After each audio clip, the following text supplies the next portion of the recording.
Insights. I'm Dick Goldberg. You know, we're all bombarded with information on successful retirement, and most of it's about 401ks, IRAs, annuities, and financial planning. Seldom do we hear about how to be happy, fulfilled, not lonely. The non-financial aspects of successful retirement. Well, we'll hear about that today. With us to talk about the non-financial aspects of successful retirement is Mona Wasow. Mona, still thinking about these things and working on them at 80, if you don't mind my saying so. Not at all. Is the clinical professor emeritus of the School of Social Work at the University of Wisconsin. In her last years there, which wasn't too long ago, she specialized in coping with schizophrenia, wrote 2 books on the subject, and she also taught courses in aging. Recently, she taught a course in another venue on retirement in all its complexities. And that's what we're going to hear about. Thanks for joining us, Mona. Oh, that's a pleasure. I'm happy to be here. Okay, silly question, but if you're financially set for retirement, have you mastered the most important thing about retirement? Well, you know, even that question's complicated because if you're poor, then it makes a big difference. I confess most of the people I know have been successfully middle class, and so that's not their biggest concern. And in fact, we specifically said when I taught this class that we would not deal with anything having to do with the financial aspect, because I don't know anything about that. Well, good, because we're in the right place with the right person, because I don't want to hear about it. We've heard about it. We know you got to have some money to retire successfully. Right. But once you do, we're talking to those who are fortunate enough, as you say, to have an adequate income and savings to be okay financially.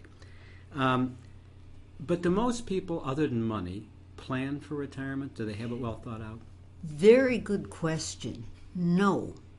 And it's... You know, I think one of the main things is that every other aspect of life, there are things culturally that you do prepare for. You prepare your child for kindergarten and high school and college and marriage and so forth and so on. And all of these other steps are for you have finished something and you're going on to the next thing, and that's hopeful. Yeah. But retirement feels like for many an end and a loss of purpose, and there's nothing in our culture that has prepared people for it. Yeah. So, and that was one of the things I was so struck by in teaching the class. I co-taught it with someone who loves retirement. I hate retirement. So that in itself was good. And we found all those dimensions in the class also. But I think one of the major things is that people lose a major role. I talked before about everything's a step onto the next thing. Well, the step after retirement, by God, that's not is a good one. Death, and people don't like to think about it. And also, it used to be that you retired, lived a few years, and died. Now, a huge percentage of people are retiring and have the last third of their life to lead with no preparation for it. Well, you know, you talk about having meaning in your retirement. I saw that as prototypical male. Like men, you know, their meaning is their work, and women are more relationship-oriented, even though certainly women can have great meaning in their work. They tend to be more adept at having successful other relationships, and that women aren't as focused on their identity being their career as perhaps men are. So I'm wondering if you see this as equally a problem for men and women, the sense of loss of meaning. Again, and a good question, and I think one that's shifting. Now, again, in reading the literature to prepare for the class, and the students I had in the class, they tended to be fairly educated. And so I think men and women are closer in their reaction than they were up until about a generation ago. Yes. I think that's true. Although I also agree with you, I think women tend to be, I was going to say better. I don't want to say better. It's okay. Easier at human relationships. What's the difference? That sounds better to me. And again, I'm just talking off the top of my head, but I'll never forget when I taught a course years ago in human growth and development, learning that newborn babies, when we're talking about 3 or 4 hours old, you can get the attention of the female babies by sound. The male babies, a few hours old, don't pay as much attention to that. What are they looking at or paying attention to? They're paying more attention to lights, visual things out there, abstract things that the females aren't paying attention to. So I confess, being married to a mathematician and knowing social workers, I think, yes. I wonder if that's all culture or if there are also there are basic physiological differences between male and females from conception to death. And I was struck by how the females pay attention to sound right away. Well, before we get to all the elements in a successful retirement, I want to get an overview of what's changing in this whole world. I mean, when you think of retirement, you get your watch, you retire at 65, and you're done. Yeah. Is that changing a lot as time goes on? The traditional, you're done?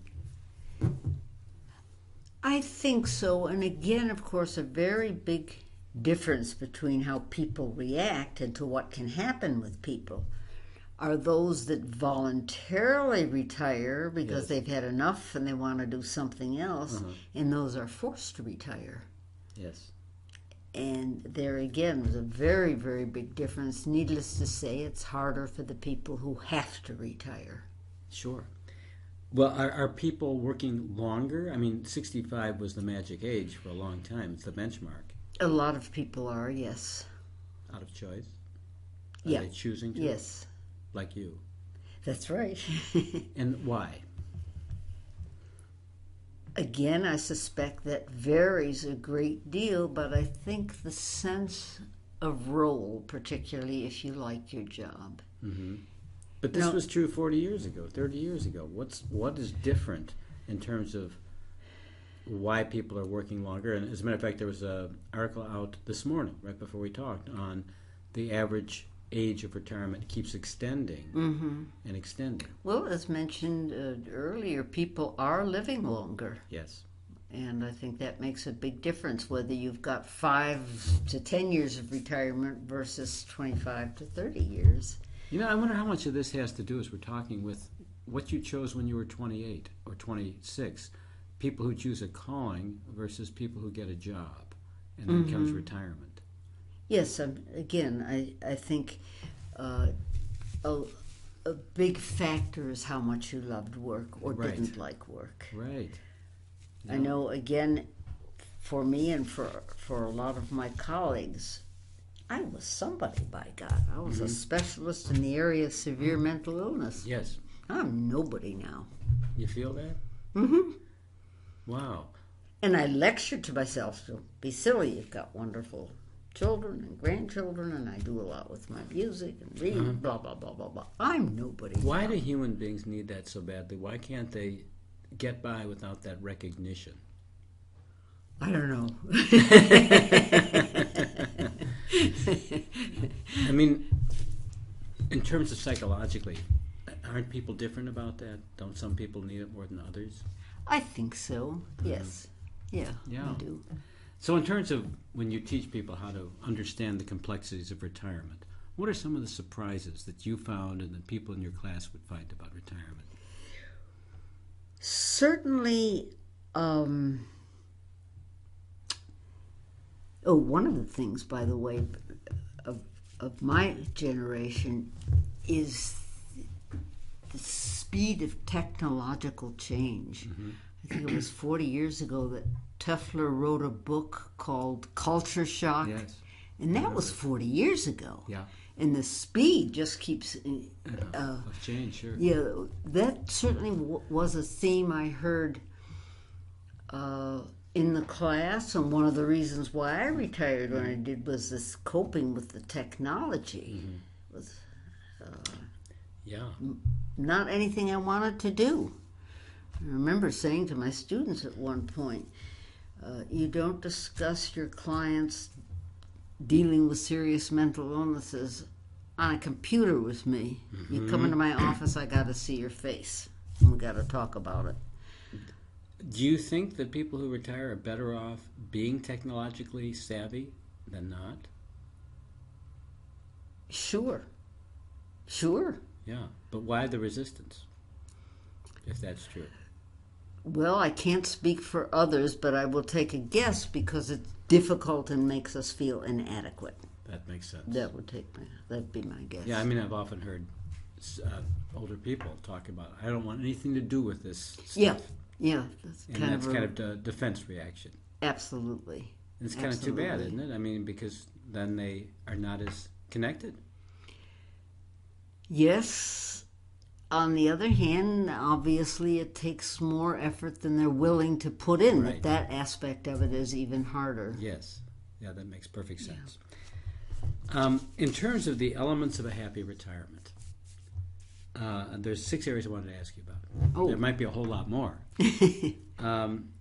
But let's start with the basics of friends and family. Yes. Your thoughts? That too plays a huge role. And again, I saw so much of this in the class. Those that were reasonably happily married and had lots of friends and children and other relatives in town, and those that had lost their spouse, maybe had just moved here recently, didn't have as many friends, weren't involved in activities. It made a huge difference, just a huge difference. Not always something you can control when you're 67 or 73, if you have, or is it? I mean, family you can't control. Friends? Can you make new friends at 73? Yes, of course you can, and some people are more adept at it than others. And I think there's also a big difference between someone you've known for 50 years rather intimately, where you might have raised your kids together, Sure. so forth, and someone you meet in a book club over a cup of coffee for a half an hour. That's hard. You know, if I may kind of take a rule of a principle here. My mother, who died at 91, was widowed at 77. She lived in a condo in Chicago. And she had a good marriage, but she was very reliant on that marriage. And she was excruciatingly lonely. Yeah. And then I encouraged her to think of a retirement home to move into, and she went and visited and said, well, I'm too young for that. But she did move in at 79, and within a month she had a community of friends, and until she died at 91, she was never lonely. So, and I've heard this story. I talked to a director of a large retirement facility, and he said the average person moves into a retirement home at about 81. And almost always when people move in, he said, they say after a couple months, I should have done this earlier. Yes, absolutely. And again, I was struck by that both in teaching the class and in the literature I read, that people don't plan for this stage in their life. I think I mentioned that before. And indeed, I think these communities where people have a common place to eat if they want to, and a lot of such places are developing, that they're wonderful. But of course, not everybody can afford them. But if you can afford them, yes, to have the privacy of your own place, but that you can open the front door and eat with others or play cards with others without having to drive, without having to make monumental efforts, is very important and wonderful. But again, I think the trick is to make that kind of move while you're still flexible enough, both physically and emotionally, and most people don't. Yes. Well, you invited me to your lovely home to do this recording, and you are 80. And that's right. So you're living very independently. How would you feel, seeing as you're approaching the average age of 81, about yourself moving to such a community? I have no trouble whatsoever understanding everybody's resistance. Tell me. Okay, you're a good guinea pig. Why are you resistant? Why do you understand it? Because I love the home. and it's not just me. I'm typical of others because I don't like to think of myself as being at that stage, because I like to hop on my bike and be at the university in 10 minutes.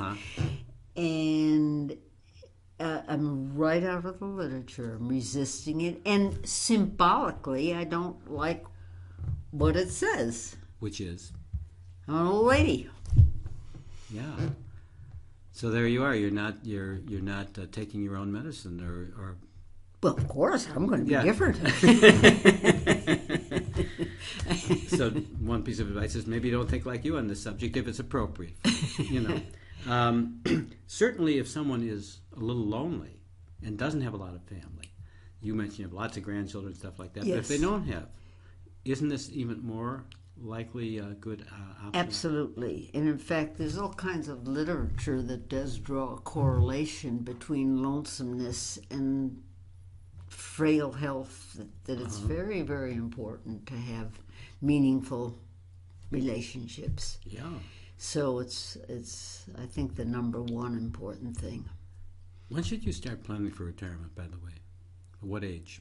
Did I start planning? When should one start planning for retirement and thinking about it and making to have the best retirement? Should you start when you're 62? Again, I think it's hard to give a numerical answer because some people have all kinds of frailties and illnesses at 60s. Some are in perfect health at 80. I'm in an aerobics dance class with a woman in her 90s. So I think an awful lot depends on your physical health. Okay, so it's not something you should start thinking about in your 50s. Let's say you're fine, you're healthy, you're 52. You shouldn't be thinking about your retirement. You should wait till your new retirement.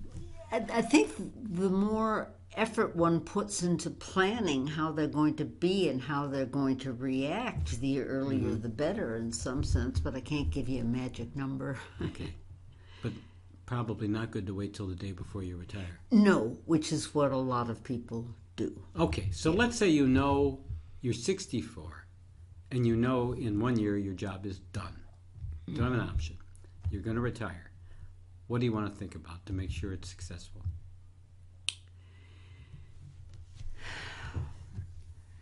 Well, I think living arrangements are very, very important. And then some purpose. One of the things that came up often in class was lack of structure to the day. You know, when you're working, you're structured until 5 p.m. Right. And so structure to the day and a sense of purpose. I'm very, very struck by how many people do volunteer work to help with that sense of purpose. That sounds perfect. If you don't have a job and you need a sense of purpose and a sense of structure, that would kill two birds with one stone. That's right, and that's what a lot of people do. I do highly recommend that. Yeah. And how do you even go about figuring out what volunteer work to do? Well, I think all cities have some kind of volunteer agencies that provide that. Right. So that would be a good beginning place. Absolutely.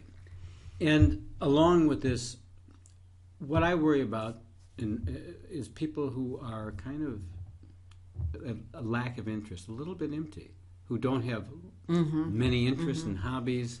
Empty might be a pejorative word I don't want to use. No, I don't think so. No? I mean, maybe it's pejorative, but I think it's accurate. And what do these people do if you retire and you lack interests and hobbies?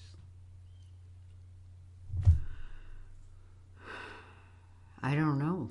I suspect they have a hard time. Yeah. So what is the prototype of the person who's happy in retirement? Someone that's found some sort of activity that gives them a sense of purpose and meaning. I know a lot of older people that take care of grandchildren and seem to like doing that. Is that enough to feel valued by society? Well, probably not for a lot of people. And for some, yes. Right.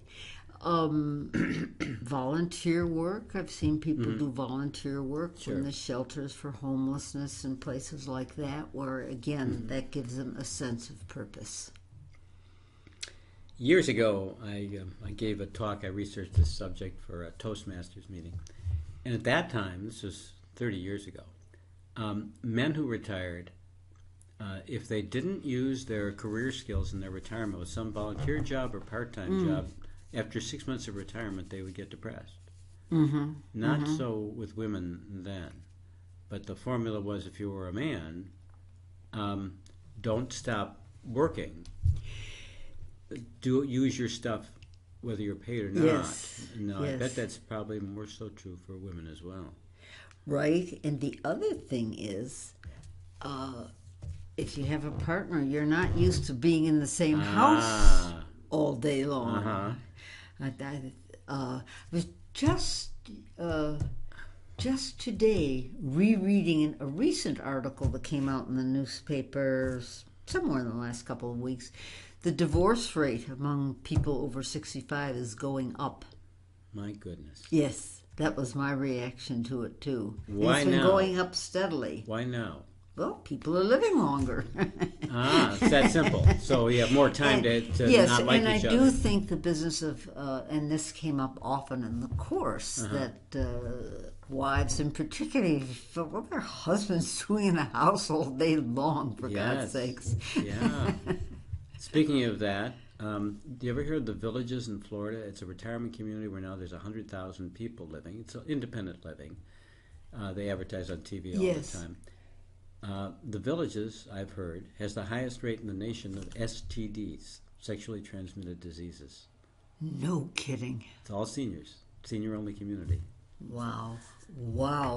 Yeah, I think there's a lot of ignorance about retired people in the culture right now. There's just a huge group. For the first time, and I had that in my notes somewhere or other, we're going to have more people on walkers than in strollers. No. Yeah. Yeah. Wow. Health. Any thoughts? Does that come up in your course? Oh, of course, all the time.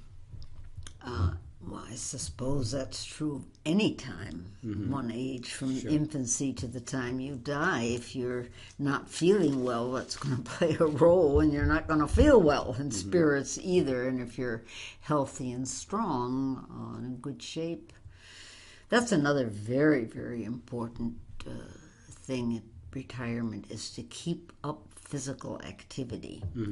It's even, I've just read recently, it's even better for the function of the brain. Blood gets up into the brain and so forth. So keeping physically active is very, very important if you can.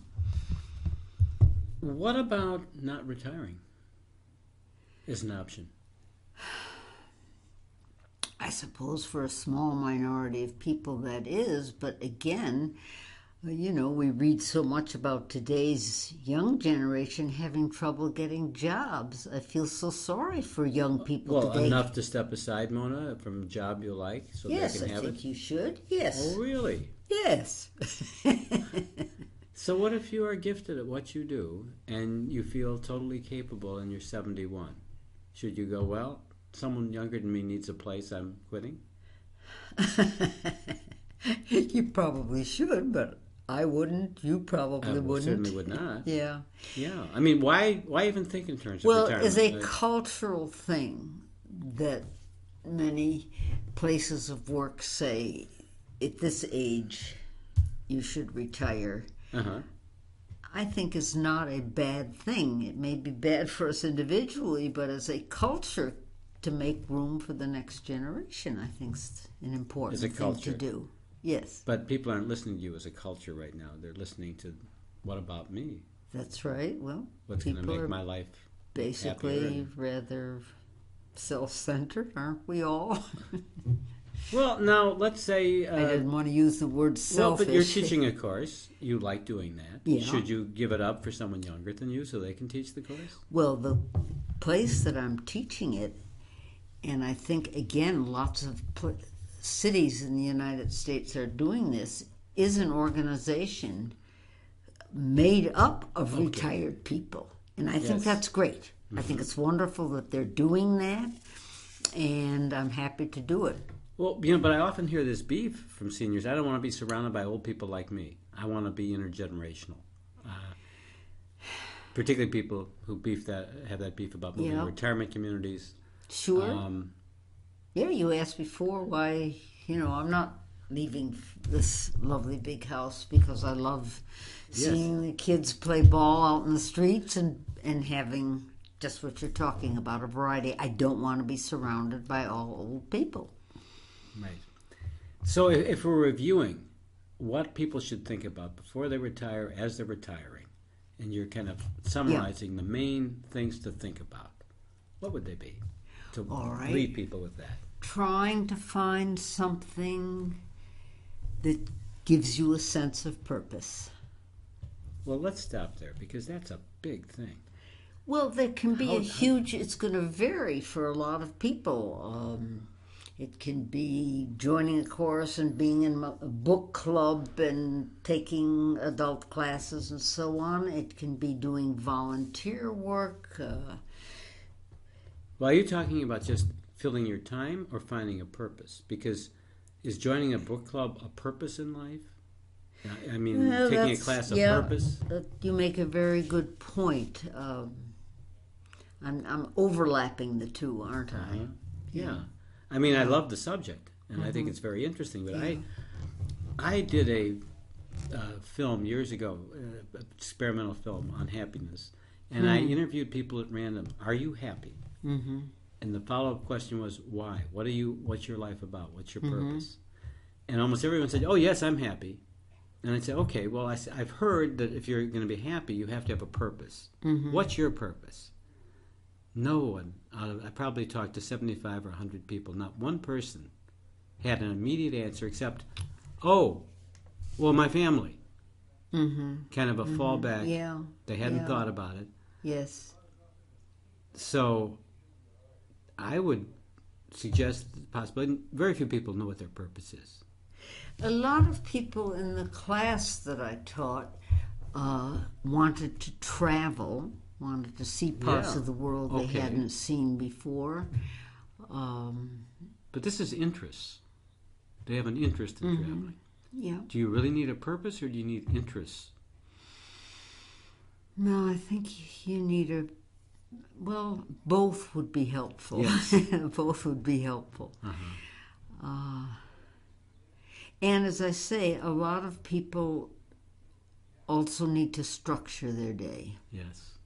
And that is a big problem, isn't it? People retire and then they've got nowhere to go, nothing to do. Yes. Mona, in terms of life events, how challenging is retirement?